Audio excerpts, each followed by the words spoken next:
called Shortnin Bread.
Oh, good, you got your pick. That Shortnin Bread, it's only in the last part where I really hear the Shortnin Bread. All the other part is a bunch of hot variations, but in the last little part, you hear that Shortnin Bread.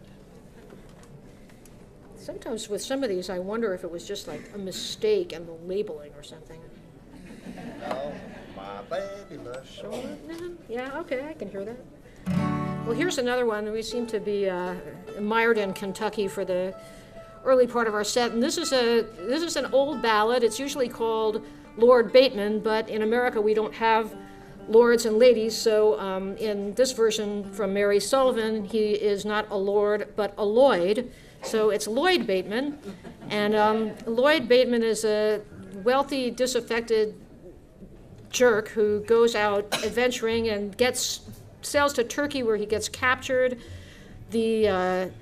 The jailer's daughter falls in love with him and rescues him and gets a ship and sends him back home, but before they part, they promise to remain true to each other for 7 years. So 7 years goes by, and not a word, not a phone call, not a telegram, not a text message, not even a tweet from this guy.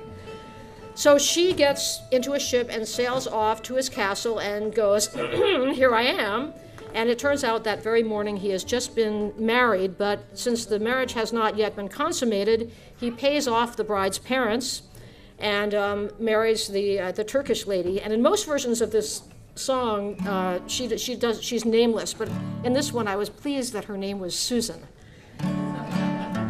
And a lot of these old story songs, I find that they're very cinematic. I mean, I really can picture the whole thing like a movie, and so I started casting. So the earlier era casting for this, from my point of view, and if anyone has their own ideas, I'd love to hear them after the set.